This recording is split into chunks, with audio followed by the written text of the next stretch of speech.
be brought to the screen and brought to fruition, but it takes someone ponying up the money, showing the Benjamins. And these people put the money in the pocket.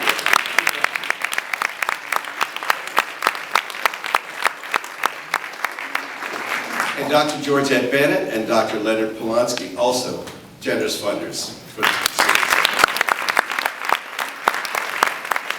film is a collaborative medium. It's a cliche for me to say that, but it's true. And you try making a documentary and you'll realize how true that is.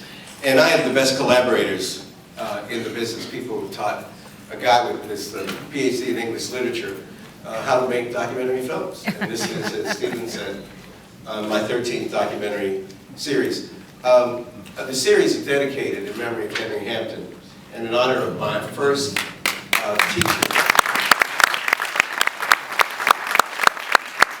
The person who introduced me to Afro-American literature, Afro-American history as we called it back at Yale in 1969, William McFeely, who's now retired. He got the Pulitzer Prize for writing a great biography of Ulysses S. Grant. I used to read Lerone Bennett's columns in Ebony when I was growing up in Piedmont, West Virginia, right. 3 hours up the Potomac River. And I even wrote Lerone Bennett and said, these articles are so good, you should collect them into a book. I didn't know that he was publishing books. But when I got to Harvard in 1991, I got a call from Henry Hampton and said he said he wanted to meet me. And I went over to Blackside in the South End, and I left and I said, oh my God, if I could ever, this is 1991, if I could ever make a documentary series, I would have died and gone to heaven. And 3 years later, I made my first documentary. And a few years later, I formed a partnership with Cunard McGee. And my partner, my co-executive producer for everything I do is Dylan McGee. It's like my sister, I love her. We fight like brothers and sisters all the time. And I couldn't imagine.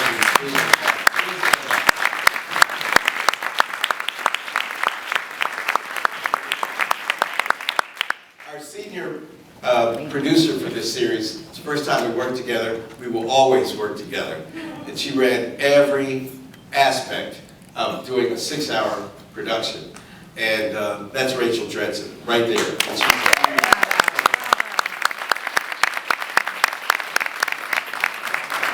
She, like I did, went to Yale, what can I say? And the producer-director for this particular episode, Rise, on the birth of the Civil Rights era, is this is the first time we've worked together. We will continue to work together. Give it up for Phil Bertelsen, please.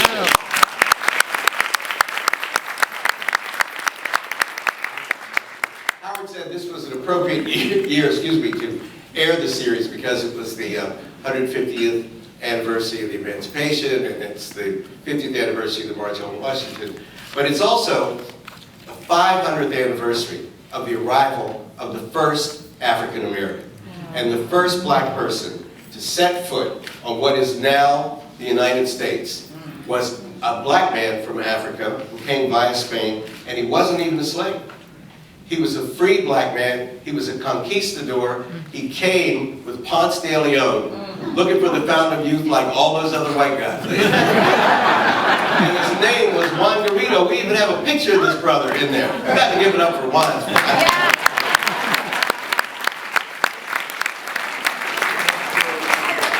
We go all the way from Juan Garrido, 500 years exactly, to the re-election and inauguration of Barack Obama. Isn't that an amazing Every other series started erroneously in slavery in Jamestown in 1619. Black Americans were here. Sheila Jackson Lee, my classmate. Ladies and gentlemen, give it up for Sheila right now. Every other series starts 106 years too late, and ignoring the whole history of African Americans in Spanish America in Florida. And when the Great Stono Rebellion, which we filmed, the Stono Rebellion in 1739 took place, you know where those Africans, Bob Harris, were headed? They were trying to get to Florida.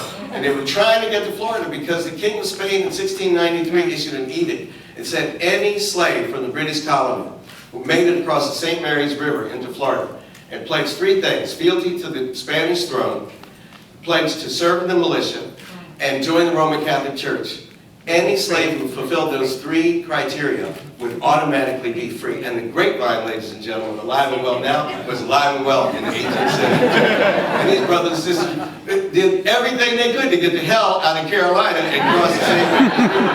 and get down to. There were so many of them who escaped, they formed the first black town 2 miles north of St. Augustine, Fort Mose, and our whole first episode tells this lost episode in our people's history, and I'm proud of that. I'm very proud.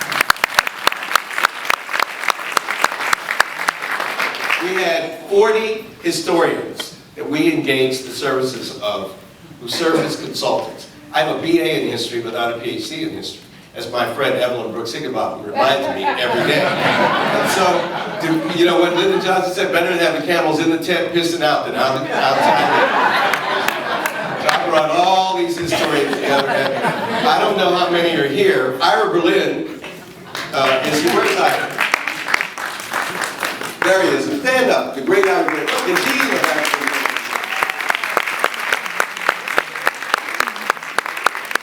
Any other historians who were consultants that I'm forgetting? But they gave us the list of stories. I asked each one, what are the canonical stories that we need to tell in a 6-hour series? We asked 40 historians. So you know what they gave us? 1,000 stories. Ladies and gentlemen, in an hour you can tell 10 stories, right? So it took us 2 years arguing with these fools to come up with a group of stories that wouldn't kill me. And we came up with 70 stories, and we tell it over 6 hours, and you got a glimpse of it. I hope you'll like it, and I hope you'll tell people about it, and we hope that you'll watch it every week for 6 weeks starting on October 22nd.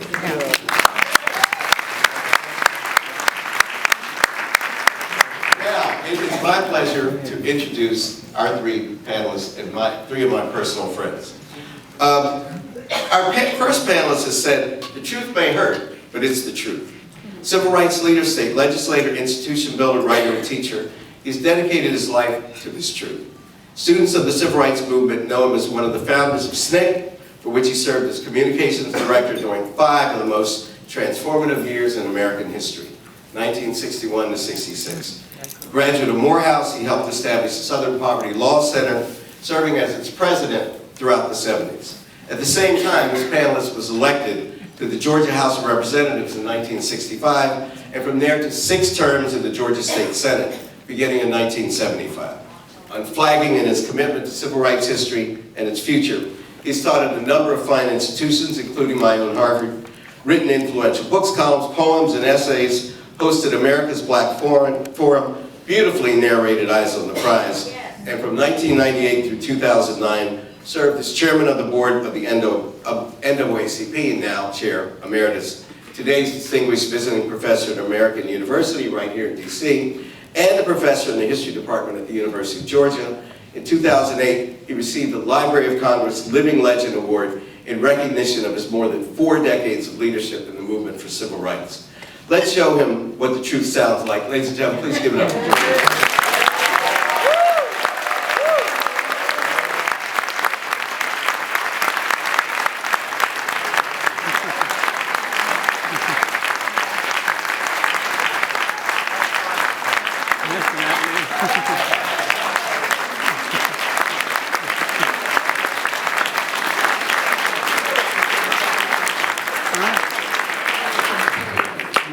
If people are informed, they'll do the right thing, our next panelist once said. It's when they're not informed that they become hostages to prejudice. An award-winning journalist at home and abroad, she has elevated the duty to inform, ladies and gentlemen, if you think about it, to an art form. In 1961, this panelist was one of 2 black students to desegregate the University of Georgia in Athens, not only because it was the right thing to do, but because it was the only college in the state with a journalism school. Most students stress over having to write an admissions essay. She had to endure 2 years of legal battles, and when it finally came time to enroll, the white students on campus hurled rocks at her car, taunted her with slurs, crashed her dorm window with a brick after a basketball game, armed guards, tear gas, a suspension for her safety, and another court order later. This panelist never yielded in her quest to become a journalist who informed. After graduating from Georgia, she became the first African-American writer at The New Yorker and went on to work as a reporter for The Times. McNeil Lehrer NewsHour, NPR, and CNN, including as its bureau chief in Johannesburg. Along the way, she's collected numerous journalism awards, including multiple Emmys and Peabodys, and she's the author of several books, among them In My Place, New News Out of Africa, To the Mountaintop, My Journey Through the Civil Rights Movement.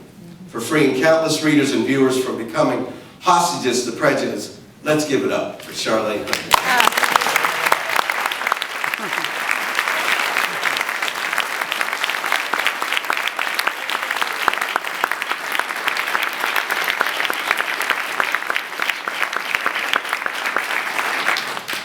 Sometimes I hear people say nothing has changed, this panel said. But for someone who grew up the way I grew up in the cotton fields of Alabama, to now be serving in the United States Congress makes me want to tell them, come and walk in my shoes. Those were the words of Behind the Knee Experiences our third panelist shared at the 50th anniversary of the March on Washington this past August. For him, it was a homecoming. For the rest of us, a reminder that we can imagine walking in his shoes, but because of him, we will never have to do that, to walk in those shoes. A good thing, because I'm not sure how many of us would have had the courage then or today to walk in those shoes. The son of sharecroppers from Pike County, Alabama, this panelist grew up... Is on PBS, but we don't, how many people look? I mean, how are we, I know a lot of people do, but the conversation in America does not reflect that the majority of the people are looking at these programs that give them news that they can use. And so our information is corrupted to the extent that the statistics that you just gave, by every single measure, black people in this country are the least of. You name the people in college, you name people on unemployment, you name people on food stamps, you name even the middle class. You said it's doubled, but no, so has the upper middle class. But this is not something that is presented in a way that people can get their arms around it, because they're only listening to what reinforces their own prejudices. Yeah. So we have to continue to fund PBS. We have to continue to have programs like the NewsHour, but we have to have more intelligent, enlightened conversations. And when we That's why you should have your own TV show. It's not enough to have the conversation about race. You have to talk, when I hear people having the conversation about race, it's what's wrong with white people or what's wrong with black people. It's not what you do about it and how you engage these people. And that's why we need a conversation. You will agree on this. But I want her to have a weekly program doing this. No, I'm not auditioning. John, and then Julie, and then we open it up to the floor. Today, in my office, I received a call from a person from someplace, West Coast. First spoke to my staff, but this person went on and on. It was a woman, and just chastised them. Why was I getting arrested? But talk about all the illegals and all of that. And I said, let me speak to her. And so I said, ma'am, are you from Georgia? She said, no, I'm from California. I said, well, let me tell you one thing. I didn't go on the Freedom Ride just for African American. I didn't participate in this sit-in. I didn't give a little blood on the bridge of Selma, just for African American. I gave it for all, I gave a little blood for all American, for blacks, white, Latino, Asian American, Native American. I said, you probably should be talking to someone else. In America, it's not just race, but it's class. And it's not just African American and white American. In this country, at this junction, there's fear. Yes. People fear. They cannot embrace the changes that are about to occur. There's this sense of insecurity. The country is going to become random, and it's going to be a different country. And we have to talk about a multiracial democratic society. And people fear that. Yeah. They fear. So is that why the government shut down?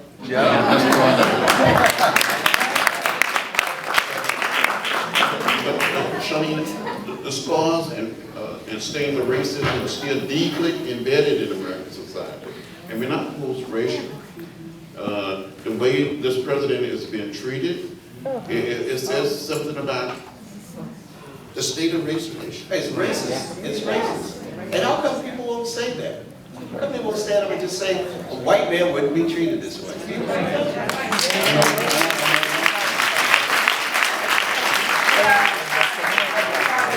Close to saying it on television a couple of weeks ago, I was quite shocked when she said, he can do nothing right. And I thought, ooh, that's interesting. Yeah. Final word from Julian before we open it up. One thing we don't think about, I think, at least don't think about it enough, is that in the early 50s, middle 50s, late 50s, there was this great purge of progressives from the NAACP, from the Civil Rights Movement, Yep. from academia, people who were to the left of center, Right. found it hard to get a job.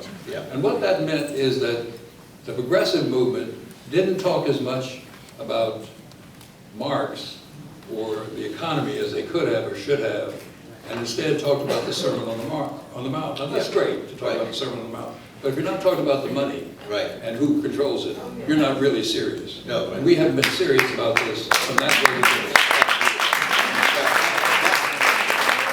And that, to me, obviously, was the signal failure of the movement. And it was complicated because if you talked about economics, you were killed or repressed. Look at the Black Panthers, for example. And all throughout the history of black political movements, if you had an economic analysis, you were crushed. You could be cultural nationalists all day long, but if you had an economic element in it, boom, and that talked about redistribution of wealth, your head was cut off. And then in J. Edgar Hoover, I mean, communists under the bin, so that they had to downplay an economic analysis. And I think that's why we have this paradoxical result, but the best of times for a large segment of our people, like people in this room, and the worst of times, more black men in prison, et cetera, et cetera, et cetera. And no model predicted that. Everyone thought that the rising tide of civil rights would lift all boats economically, which is a bit of an oxymoron, but that's what we all thought. Anyway, let's open it up to the floor. You have a great opportunity. Yes, right here.